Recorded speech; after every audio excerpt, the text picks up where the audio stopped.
death means? Para sa'yo, ano ang ibig sabihin ng kamatayan? Ang kamatayan ay katapusan ng buhay at walang nakakaalam kung kailan ito mangyayari sa atin kasi hiram lang ang buhay natin sa mundong ibabaw. So, how death viewed in your culture? Sa inyong bansa, sa inyong nakagisnan, ano ang kamatayan? Paano ang kamatayan doon? Kunyari, nang namatay ang isang tao doon, ano yung mga tradisyon na ginagawa sa mga pamilya, sa mga naiwan niya, mga ganun. Sa Pilipinas, yung tradisyon pag may namatayan, kadalasan nilalamayan ito. Depende rin kung gaano katagal. Gano'ng katagal kung Kung may naantay inaantay. na pamilya na Oo. umuwi galing sa malayong lugar at dinadasalan na rin. Dinadasalan na rin. Oo. Tsaka yung yung bang paglilibing sa kanya, paano yung ganun? Inuhukay ba?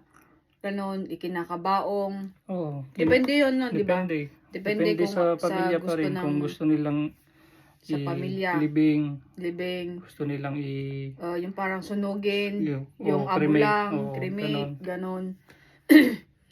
Ganon lang. Tapos, when you think about your own death, what would be your biggest fear? Kung iisipin mo yung sarili mong kamatayan, ano yung kinatatakutan mo? Ang kinakatakutan ko, siyempre yung may maiwanan na mahal ko sa buhay. Siyempre hindi naman natin alam, no? At ang Yung mangyayari sa kanila pag nawala ka na, syempre paano yung mga yung sitwasyon nila, yung mga plano namin, yung mga gustong gawin pa in the near future, mga ganun.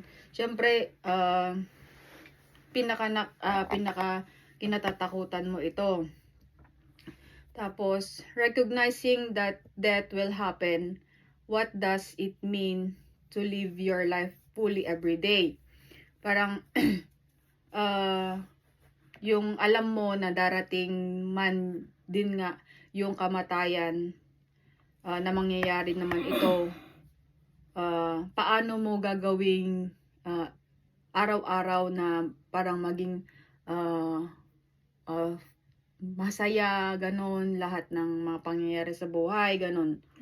Yung gagawin mo lang lahat ng gusto mo, lahat ng sa pagkain, kainin mo lahat ng gusto mo. Gawin mo lahat yung ikakasaya mo, hindi lang sarili mo, sa pamilya mo, kung sino man. Yung mga importanteng bagay na gusto mong gawin, gagawin mo, ganon. Tapos yung bang parang hindi ka magdadamot na lang, magbigay ka, ganon. Kasi yung mga matitirang buhay mo, syempre ay gusto mo din naman na maalala ka ng mga tao, mawala ka, ganon. Tapos, if you became unresponsive and were in the hospital, who would you want making your healthcare decisions?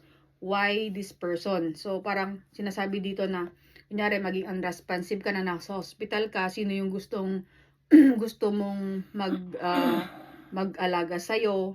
Sino at bakit sino itong taong ito at bakit?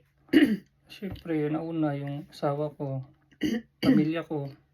Kasi, yun na lang yung natitira mong buhay. Kaya, sa natitira mong buhay, gusto mong makasama gusto mong makasama yung mahal mo sa buhay. Yung mag-aalaga sa iyo sa mga natitira mong oras sa mundo. So yung asawa mo, your wife. Wala pa kasi akong anak eh. Oo. So ito, last question. Ilan na lang yung yung haba pa. pahabain natin to. If you had 3 months to live, what would you give yourself permission to do? Pahabaan natin to. So, sabi niya dito, if you had 3 months to live, what would you give yourself permission to do?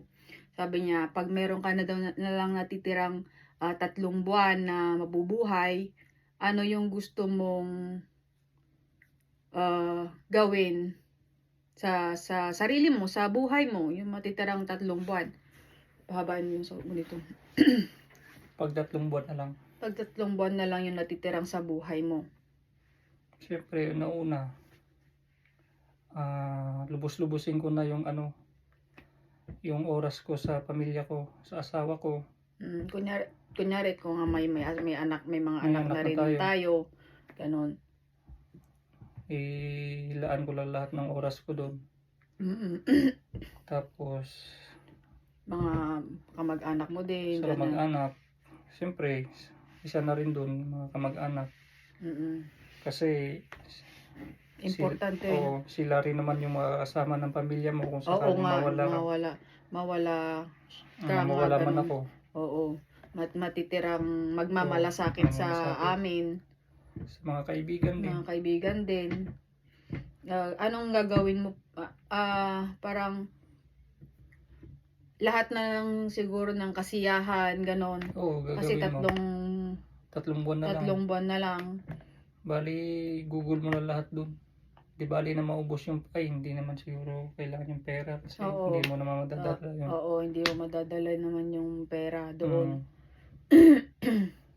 Tapos, pupunta masyal siguro kayo sa mga hanggat kaya pa. Masyal lang sa kung anong gustong puntahan. Ganyan. Kumain, lahat ng mga gusto mong kainin. Pwede uminom. Uminom. Kasi wala na doon yan eh. Oo. Pag napunta ka na doon sa kabilang mundo, wala na doon yan. Lahat ng mga nagagawa mo dito, hindi mo na magagawa doon sa kung saan ka mapunta, kung sa baba o taas. Kasi yun nga, pinapaniwalaan din nga naman. Babae na rin. Ilan pa? 3 pa. Kasi nga sa sa karamihan ng paniniwala ng maraming tao, yung bang pagka namatay ka, merong langit, may ganun ba, may impyerno, ganun. Kahit sa mga kahit na iba-ibang relihiyon, pero ganun pa rin yung parang pinaniniwalaan pagka namatay na tayo, nawala tayo sa mundo, meron kang patutunguhan. Oo. Kaya kung saan man, pero dapat nasa langit pa rin para masaya. Kaya nga habang nabubuhay tayo sa mundong ibabaw, gawin mo yung mabuti. Oo, mabuti. Tumulong ka kung pwede. Oo. May tutulong, tumulong ka, magbigay ka. Huwag kang gagawa ng masama sa ibang tao. Ganyan, kasi yun yung parang passport mo sa langit na makapunta. Yung mga mabubuti mong gawa dito sa ibabaw ng lupa bago tayo mawala, di ba? Ganon. Yun ba? Ito na lang. Isang minuto. Tapos yun nga. Basta yung 3 buwan na yun, gugugulin natin sa ganun na lang. Sa ating pamilya, mga mahal sa buhay, mga importanteng tao sa buhay natin, mga gusto nating gawin na hindi pa natin nagagawa noong nabubuhay pa tayo. Oo nga, yung mga hindi pa natin nagawa. Basta lahat, basta sa pamilya, lahat ng sa mahalagang tao sa buhay natin. Yun lang. Kaya kung sakaling mawala ka man, wala kang pagsisiyan, wala kang kasi nagawa mo na rin lahat. Oo, tsaka magagandang alaala yung mga maititira natin sa kanila. Tama. Kunti na lang.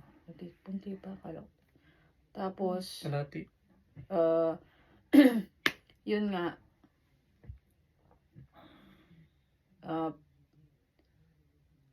sa mga taong mahal mo sa buhay, at saka yung ikasisiya mo nila, yung pinaka-importanting dapat na maibigay mo sa kanila. Yan ba? Okay na. Pwede na. Yan lang. Magpaalam ko na. Oh. Yun lang ang masasabi mo. Yun lang. Thank you so much. Thank you.